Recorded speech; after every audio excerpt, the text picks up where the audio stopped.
ओम नमः शिवाय। शिव जी सदा सहाय। ओम नमः शिवाय। गुरु जी सदा सहाय। दंड कारण्य में शिव को श्री राम के प्रति मस्तक झुकाते देख सती का मुंह तथा शिव की आज्ञा से उनके द्वारा श्री राम की परीक्षा। नारद जी बोले, ब्रह्मणे, विधे, प्रजानाथ, महाप्राज्ञ, दयानिधे, आपने भगवान शंकर तथा देवी सती के मंगलकारी सुयश का श्रवण कराया है। अब इस समय पुनः प्रेम पूर्वक उनके उत्तम यश का वर्णन कीजिए। उन शिव दंपति ने वहां रहकर कौन सा चरित्र किया था? ब्रह्मा जी ने कहा, मुने, तुम मुझसे सती और शिव के चरित्र का प्रेम से श्रवण करो। वे दोनों दंपति वहां लौकिक की गति का आश्रय ले नित्य निरंतर क्रीड़ा किया करते थे। तदंतर महादेवी सती को अपने पति शंकर का वियोग प्राप्त हुआ। ऐसा कुछ श्रेष्ठ बुद्धि वाले विद्वानों का कथन है, परंतु मुने, वास्तव में उन दोनों का परस्पर वियोग कैसे हो सकता है? क्योंकि वे दोनों वाणी और अर्थ के समान एक दूसरे से सदा मिले जुले हैं, शक्ति और शक्तिमान हैं तथा चित्त स्वरूप है। फिर भी उनमें लीला विषयक रुचि होने के कारण वे सब कुछ संघटित हो सकता है। सती और शिव यद्यपि ईश्वर हैं, तो भी लौकिक रीति का अनुसरण करके वे जो जो लीलाएं करते थे, वे सब संभव है। दक्ष कन्या सती ने जब देखा कि मेरे पति ने मुझे त्याग दिया है, तब वे अपने पिता दक्ष के यज्ञ में गई और वहां भगवान शंकर का अनादर देख उन्होंने अपने शरीर को त्याग दिया। वे ही सती पुनः हिमालय के घर पार्वती के नाम से प्रकट हुई और बड़ी भारी तपस्या करके उन्होंने विवाह के द्वारा पुनः भगवान शिव को प्राप्त कर दिया। सूजी कहते हैं, महर्षियों, ब्रह्मा जी का यह बात सुनकर नारद जी ने विधाता से शिवा और शिव के महान यश के विषय में इस प्रकार पूछा। नारद जी बोले, महाभाग विष्णु शिष्य विधाते, आप मुझे शिवा और शिव के भाव तथा आचार से संबंध रखने वाले उनके चरित्र को विस्तार पूर्वक सुनाइए। भगवान शंकर ने अपने प्राणों से भी प्यारी धर्म पत्नी सती का किस लिए त्याग किया? ये घटना तो मुझे बड़ी विचित्र जान पड़ती है, अतः इसे आप अवश्य कहें। आज आपके पुत्र दक्ष के यज्ञ में भगवान शिव का अनादर कैसे हुआ और वहाँ पिता के यज्ञ में जाकर सती ने अपने शरीर का त्याग किस प्रकार किया? उसके बाद वहाँ क्या हुआ? भगवान महेश्वर ने क्या किया? ये सब बातें मुझसे कहिए। इन्हें सुनने के लिए मेरे मन में बड़ी श्रद्धा है। ब्रह्मा जी ने कहा, मेरे पुत्रों में श्रेष्ठ महाप्राज्ञ तात नारद, तुम्हारे शिव के साथ बड़े प्रेम से भगवान चंद्रमौलिका का यह चरित्र सुनो। श्री विष्णु आदि देवताओं से सेवित पर ब्रह्म महेश्वर को नमस्कार करके मैं उनके महान अद्भुत चरित्र का वर्णन आरंभ करता हूँ। ये सब भगवान शिव की लीला ही है। वे प्रभु अनेक प्रकार की लीला करने वाले स्वतंत्र और निर्विकार हैं। देवी सती भी वैसी ही हैं, अन्यथा वैसा कर्म करने में कौन समर्थ हो सकता है?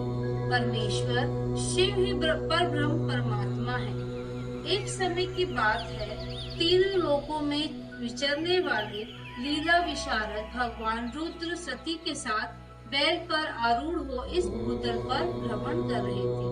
घूमते घूमते वे दंड कारण्य में आए। वहां उन्होंने लक्ष्मण सहित भगवान श्री राम को देखा, जो रावण द्वारा छल पूर्वक हरी गई अपनी प्यारी पत्नी सीता की खोज कर रहे थे। वे हा सीते ऐसा उच्च स्वर में पुकारते, जहाँ तहाँ देखते और बारंबार रोते थे। उनके मन में विरह का आवेश छा गया था। सूर्यवंश के उत्पन्न वीर भूपाल दशरथ नंदन भरताग्रज श्री राम आनंद रहित हो लक्ष्मण के साथ वन में भ्रमण कर रहे थे। और उनकी कांति फीकी पड़ गई थी। उस समय उदार चेता पूर्ण काम भगवान शंकर ने बड़ी प्रसन्नता के साथ उन्हें प्रणाम किया और जय जयकार करके वे दूसरी ओर चल दिए। भक्त वत्सल शंकर ने उस वन में श्री राम के सामने अपने को प्रकट नहीं किया। भगवान शिव की मोह में डालने वाली ऐसी लीला देख सती को बड़ा विस्मय हुआ। वे उनकी माया से मोहित हो उनसे इस प्रकार बोली। सती ने कहा, देव देवेश्वरी सर्वेश्वर ब्रह्मा परमेश्वर ब्रह्मा विष्णु आदि सब देवता आपकी ही सदा सेवा करते हैं। आप ही सबके द्वारा प्रणाम करने योग्य हैं। सबको आपका ही सर्वदा सेवन और ध्यान करना चाहिए। वेदांत शास्त्र के द्वारा यत्न पूर्वक जानने योग्य निर्विकार परम प्रभु आप ही हैं। नाथ, ये दोनों पुरुष कौन हैं? इनकी आकृति विरह तथा से व्याकुल दिखाई देती है। ये दोनों धनुधर वीर वन में विचरते हुए क्लेश के भागी और दीन हो रहे हैं। इनमें जो ज्येष्ठ है उसकी अंगी कांति नील कमल के समान श्याम है। उसे देखकर किस कारण से आप आनंद विभोर हो उठे थे? आपका चित्त क्यों अत्यंत प्रसन्न हो गया था? आप इस समय भक्त के समान विनम्र क्यों हो गए थे? स्वामी कल्याणकारी शिव, आप मेरे संयश को सुने। प्रभु, सेव्य स्वामी अपने सेवक को प्रणाम करे, यह उचित नहीं जान पड़ता। ब्रह्मा जी कहते हैं, नारद, कल्याणमयी परमेश्वरी आदि शक्ति सती देवी ने शिव की माया के वशीभूत होकर जब भगवान शिव से इस प्रकार प्रश्न किया, तब सती की वह बात सुनकर लीला विशारद परमेश्वर शंकर हंसकर उनसे इस प्रकार बोले। परमेश्वर ने कहा, देवी सुनो, मैं प्रसन्नता पूर्वक यथार्थ बात कहता हूँ, इसमें छल नहीं है। वरदान के प्रभाव से ही मैंने इन्हें आदर पूर्वक प्रणाम किया है। प्रिय, ये दोनों भाई वीरों द्वारा सम्मानित हैं। इनके नाम हैं श्री राम और लक्ष्मण। इनका प्रकाश सूर्य वंश में हुआ है। ये दोनों राजा दशरथ के विद्वान पुत्र हैं। इनमें जो गौर रंग के छोटे बंधु हैं वे साक्षात शेष के अंग हैं। उनका नाम लक्ष्मण है। इनके बड़े भैया का नाम श्री राम है। इनके रूप में भगवान विष्णु ही अपने संपूर्ण अंश से प्रकट हुए हैं। उपद्रव इनसे दूर ही रहते हैं। ये साधु पुरुषों की रक्षा और हम लोगों के कल्याण के लिए इस पृथ्वी पर अवतीर्ण हुए हैं। ऐसा कहकर सृष्टिकर्ता भगवान शंभु चुप हो गए। भगवान शिव की ऐसी बात सुनकर भी सती के मन को इस पर विश्वास नहीं हुआ। क्यों न हो, भगवान शिव की माया बड़ी प्रबल है। वे संपूर्ण त्रिलोकी को मुंह में डाल देने वाली है। सती के मन में मेरी बात पर विश्वास नहीं है। यह जानकर लीला विशारद प्रभु सनातन शंभु यूं बोले।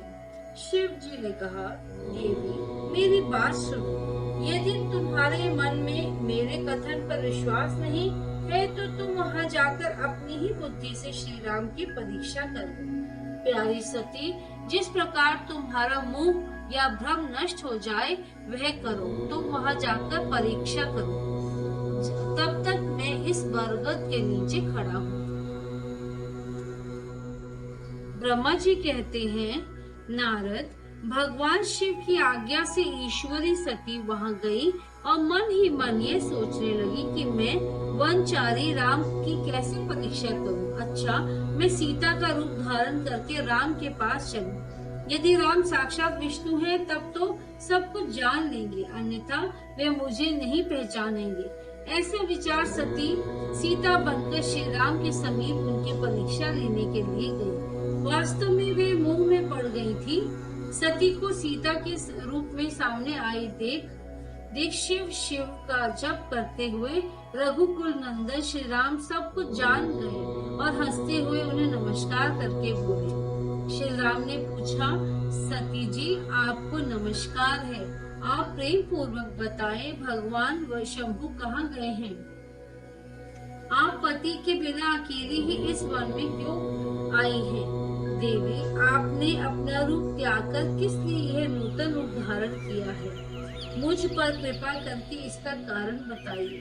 श्री रामचंद्र जी की यह बात सुनकर सती उस समय आश्चर्यचकित हो गई। वे शिव जी की कही हुई बात का स्मरण करके और उसे यथार्थ समझकर बहुत लज्जित हुई। श्री राम को साक्षात विष्णु जान अपने रूप को प्रकट करके मन ही मन भगवान शिव के चरणाविंदों का चिंतन कर प्रसन्नचित हुई सती उनसे इस तरह बोली, रघुनंदन, स्वतंत्र परमेश्वर भगवान शिव मेरे तथा अपने पार्षदों के साथ पृथ्वी पर भ्रमण करते हुए इस वन में आ गए थे।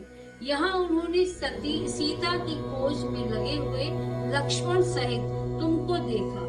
उस समय सीता के लिए तुम्हारे मन में बड़ा क्लेश था और तुम विरह शोक से पीड़ित दिखाई देते थे। उस अवस्था में तुम्हें प्रणाम करके वे चले गए और उस वट वृक्ष के नीचे अभी खड़े ही है। भगवान शिव बड़े आनंद के साथ तुम्हारे वैष्णव रूप की उत्कृष्ट महिमा का गान कर रहे थे।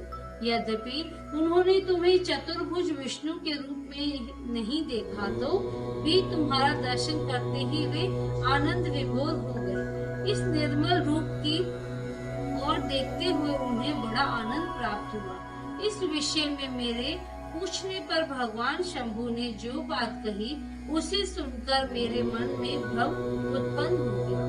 अतः राघवेंद्र, मैंने उनकी आज्ञा लेकर तुम्हारी परीक्षा की है। श्री राम, अब मुझे ज्ञात हो गया कि तुम साक्षात विष्णु हो। तुम्हारी सारी प्रभुता मैंने अपनी आंखों देख ली। अब मेरा संयश दूर हो गया।